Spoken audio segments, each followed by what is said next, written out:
Hello friends, welcome back to study with Tiwari channel. कैसे हो आप सब। तो मैं आशा करती हूँ आप सभी अपनी अपनी जगह सही होंगे और अपनी तैयारी कर रहे होंगे, क्योंकि अब तो बोर्ड परीक्षाओं के अर्धवार्षिक पेपर चल रहे हैं। तो आप भी अपनी पढ़ाई में व्यस्त होंगे और सेकंड ग्रेड और फर्स्ट ग्रेड वाले बच्चे भी कुछ ही दिनों में नोटिफिकेशन आने वाला है वैकेंसियों का। तो सभी अपनी अपनी तैयारी में व्यस्त होंगे। तो बच्चों, मैंने संज्ञा प्रकरण आपको स्टार्ट किया है अभी। एक पहली, यदि आपने मेरी पार्ट फर्स्ट नहीं देखा है संज्ञा प्रकरण का, तो पहले आप बच्चों उसको देख करके इस क्लास को अटेंड करना। क्योंकि यदि आप नॉर्म बेसिक से नहीं समझोगे कि संज्ञा होती क्या है, संज्ञा की डेफिनेशन क्या है, उसके प्रकार क्या है, कितने प्रकार की होती है, तभी आप इस पार्ट को देखना। तो मैंने उस पहले पार्ट में आपको व्यक्तिवाचक संज्ञा तक करा दिया था, उसके एग्जाम्पल भी और उसका एक विशेष नियम भी। तो इस पार्ट में हम जातिवाचक संज्ञा को पढ़ेंगे पूरी डिटेल से। तो बच्चों, जातिवाचक, अब देखो, जाति एक पूरी जाति की ओर इंगित इंगित कर रहा है ये वर्ड। इसकी डेफिनेशन क्या होगी बच्चों? वे संज्ञा शब्द जो किसी व्यक्ति, वस्तु, स्थान इत्यादि की पूरी जाति या वर्ग का बोध कराते हैं, जातिवाचक संज्ञा शब्द कहलाते हैं। तो इसमें क्या आता है? इसमें पूरी की पूरी जाति आती है। जैसे मैंने आपको व्यक्ति में बताया था, उसमें एक व्यक्ति, विशेष, स्थान, जगह आदि का नाम आएगा। इसमें क्या आएगा? उसकी पूरी की पूरी जाति आएगी। अब जैसे फॉर एग्जाम्पल के लिए इसमें है, जैसे मैंने परिभाषा में बोला है व्यक्ति, जैसे मैंने परिभाषा में क्या बोला है? व्यक्ति। तो व्यक्ति का एग्जाम्पल कैसे दे सकते हैं? जैसे कि पशु। तो पशु, तो बहुत सारे पशु, लेकिन मैंने पशुओं में बोला मुर्रा, भैंस, तो ये किस में चला जाएगा फिर? व्यक्तिवाचक में। जैसे पक्षी, अब पक्षी बहुत सारे होते हैं, लेकिन पक्षियों में मैंने बोला कबूतर, तो वो व्यक्ति में चला जाएगा। मनुष्य, स्त्री, लड़का, लड़की, गाय, बकरी, तोता, कबूतर, कुत्ता, बिल्ली इत्यादि। तो बच्चों, आपको समझ आया होगा कि जातिवाचक संज्ञा होती क्या है। इसमें सिंपल रखना है आपको याद, इसमें पूरी जाति या वर्ग का बोध होगा आपको। जैसे कि मैंने बोला लड़का, तो आपके माइंड में कोई एक विशेष लड़के की छवि नहीं बन रही, इसमें नहीं बन रही ना। मैंने बोला है सिर्फ लड़का, तो एक लड़कों की एक प्रजाति हो गई। क्या हो गई? पूरी लड़कों की। ऐसे लड़की बोला मैंने, तो लड़कियों की एक प्रजाति हो गई। लेकिन मैंने इसमें बोला आपको मोहन, तो आपके माइंड में सीधा का सीधा कोई मोहन, विशेष व्यक्ति की छवि आपके माइंड में बनेगी। तो वो किस में जाएगा? व्यक्तिवाचक संज्ञा में। लेकिन कोई वर्ग है या समूह है, जैसे कि लड़कियों का एक पूरा ग्रुप होता है, पूरा वर्ग होता है, तो वो एक तरह से क्या बन जाती है? जाति बन जाती है। तो वो किस में जाएगी? जाति विशेष में। तो वो जातिवाचक संज्ञा हो जाएगी। तो आप इसमें हजारों एग्जाम्पल दे सकते हो। तो अब देखो, इस स्लाइड में से क्वेश्चन क्या निकलेगा कि जातिवाचक संज्ञा को परिभाषित करते हुए इसके 2 एग्जाम्पल लिखो। तो अगली स्लाइड में हम इसके और एग्जाम्पल देखते हैं बच्चों।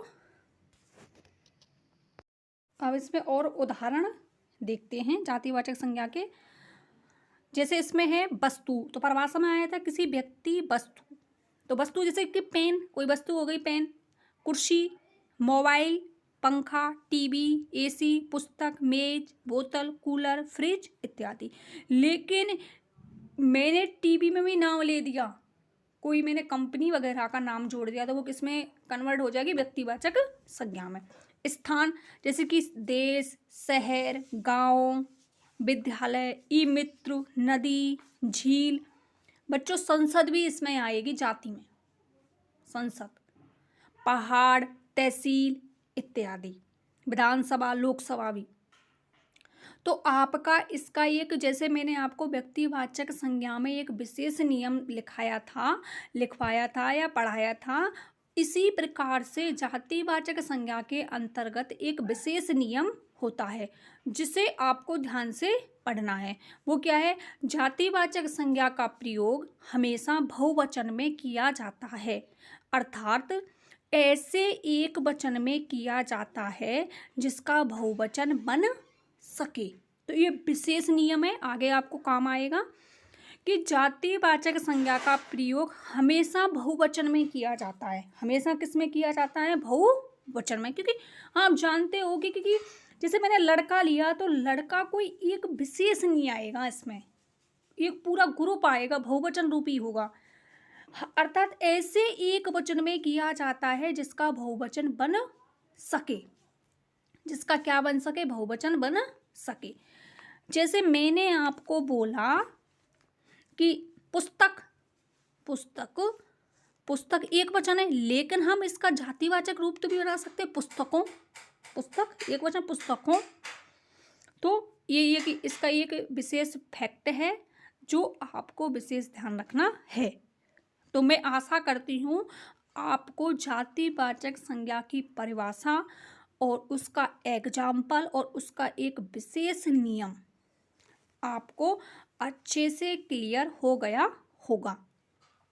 तो बच्चों बीच बीच में आप क्लास को लाइक, शेयर और सब्सक्राइब भी कर दिया करें। और यदि आपने अभी तक मेरे चैनल को सब्सक्राइब नहीं किया है तो सब्सक्राइब कर लें और बेल आइकन को प्रेस कर लें, जिससे आगे आने वाली जो नई क्लास है उसका नोटिफिकेशन मिल सके।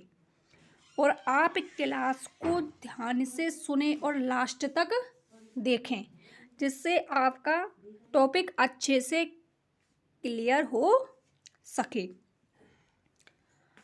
तो अगला हम इसमें देखते हैं कि जातिवाचक संज्ञा के भी दो उपभेद होते हैं। मैंने पहली स्लाइड में भी बताया था, फर्स्ट पार्ट था संज्ञा का, उसमें कि जातिवाचक संज्ञा के दो उपभेद होते हैं।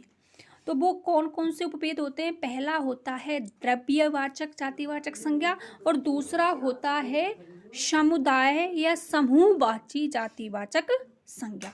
अब अगली स्लाइड में हम उनको परिभाषा से पढ़ते हैं।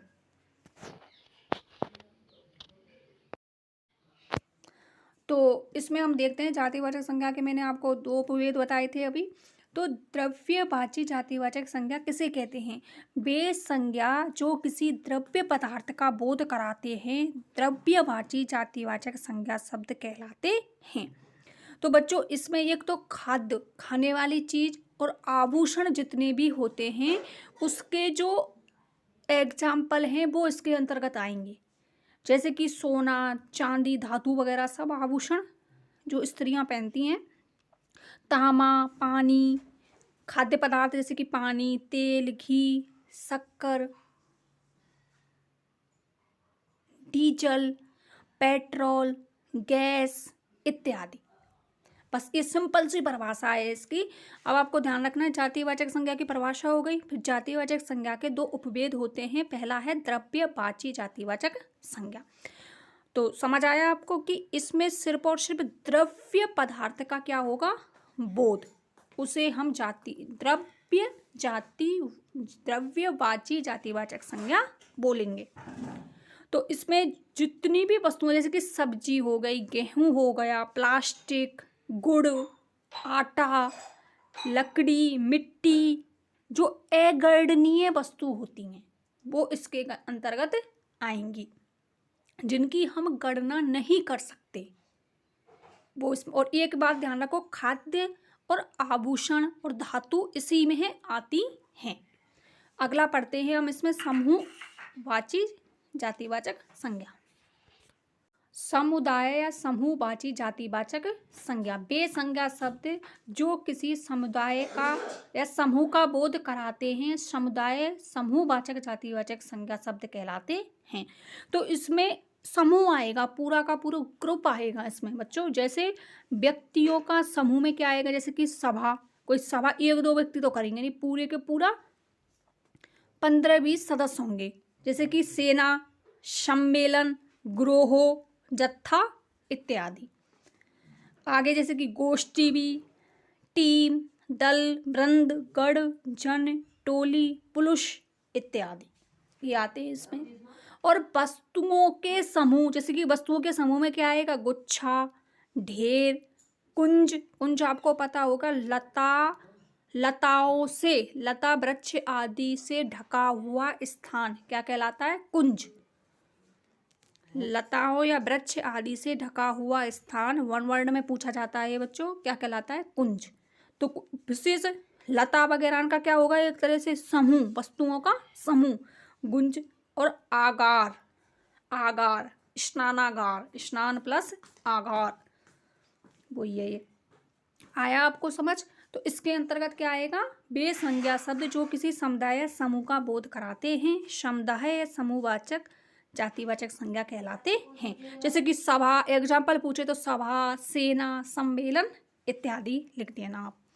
तो मैं आशा करती हूँ कि आपको ये सारी जो प्रकरण है वो समझ में आया होगा जातिवाचक संज्ञा का, कि इसमें क्या क्या होता है, कैसे इसकी परिभाषा है, कितने इसके उपभेद हैं, आपको ये क्लियर हुआ होगा। यदि कोई भी डाउट है तो आप कमेंट बॉक्स में ज़रूर पूछना, और फीडबैक के रूप में कमेंट बॉक्स में ज़रूर देना। फीडबैक भी कमेंट बॉक्स में आप ज़रूर देना, और अपने दोस्तों के साथ लाइक, शेयर और सब्सक्राइब भी कर दिया करें बच्चों, और क्लास को लास्ट तक देखा करें जिससे आपका एक एक शब्द क्लियर हो सके। थैंक यू दोस्तों, and take care all of you. Bye bye, मिलते हैं नेक्स्ट क्लास में।